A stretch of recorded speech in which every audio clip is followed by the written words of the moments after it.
Dans le village ensoleillé de Kolo, où le travail rythmait chaque jour comme le battement d'un tambour, vivait une fille nommée Aïcha. Belle, forte, mais d'une paresse légendaire.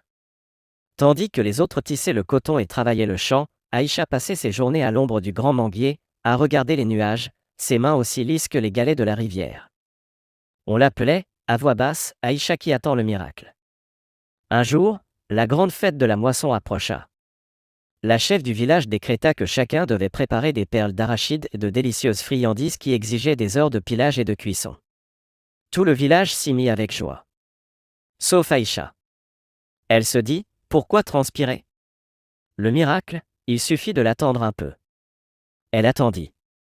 Elle attendit si longtemps que le jour de la fête était arrivé, et ses mains étaient toujours vides. Une voisine, la gentille maman Safi, voyant la détresse d'Aïcha, lui donna un petit plat de ses propres perles d'arachide. Tiens, ma fille. Mais souviens-toi, la joie est dans l'effort partagé. Aïcha prit le plat, le cœur plein de soulagement et de honte. À la fête, elle distribua les perles, mais le goût n'était pas le même. Elles étaient délicieuses, oui, mais la douceur n'était pas la sienne. Elle se sentit étrangère à sa propre fête. Cette nuit-là, Aïcha ne put dormir.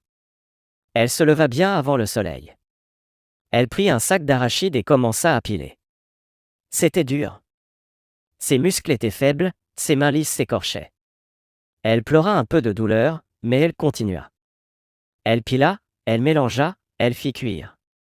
Pendant des jours et des nuits, elle travailla sans relâche, pas pour une fête, mais pour elle-même. Quand elle eut fini, elle prépara son propre plat de perles d'arachide.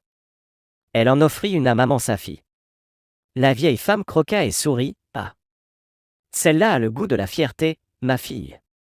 Elle a le goût de l'effort, et c'est la meilleure saveur de toutes. Aïcha ne fut plus jamais paresseuse. Elle avait appris que le vrai miracle, ce n'est pas d'attendre un don, mais de transformer sa propre sueur en joie. Et dans le village de Kolo, on ne l'appela plus jamais Aïcha qui attend le miracle, mais Aïcha, la femme aux mains fières.